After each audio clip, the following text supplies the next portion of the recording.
A manhunt is underway tonight for a Texas woman suspected of taking part in the murder of a 16-year-old girl. Police in the southeastern part of the state are actively searching for this woman, 24-year-old Chelsea Shipp.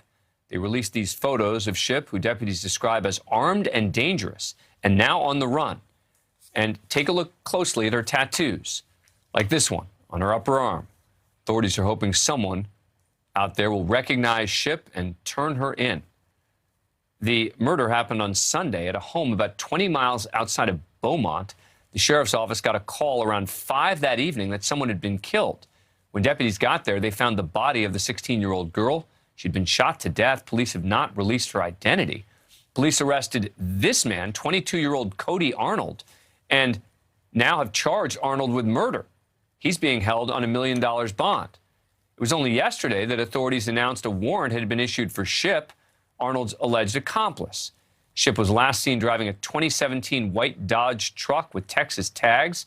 Joining me now, again, Jesse Weber, attorney and host of the Law and Crime Network. All right, Jesse, what else do we know about this story? Yeah, there's so much that we don't know, including the connection between the suspects. What we do know is Cody Arnold, when he was 17 years old, he was actually charged with criminal mischief for keying a car. It's also been speculated online that he may have been in a relationship with the 16-year-old victim, which you and I know would be an illegal relationship. Kind of gives you thought there. Now, what's interesting is Shipp.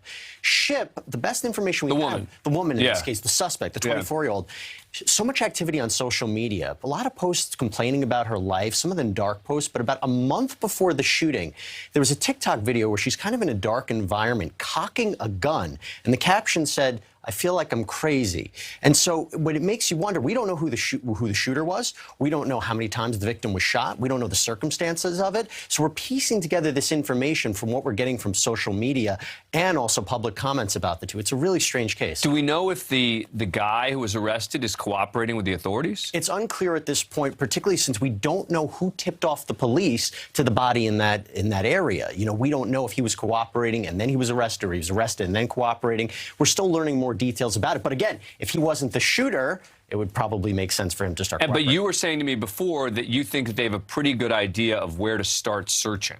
This is what they know. They know that she's frequent in certain counties like Galveston and West Jefferson. She's also had activity in Louisiana before, so they're probably in contact with her friends and family in those locations. You mentioned the tattoos. They're very unique, this kind of signage she has. So there's ways to identify her, particularly if she's active on social media and following the comments that people are making. There might be a way to track her because she is a young suspect on the run. We don't usually see this, so there's a possibility that they might find her sooner rather than later. I think she's going to get caught very soon. We shall see. Jesse, thanks for coming back for a second segment. Appreciate it. Of course. Thank you.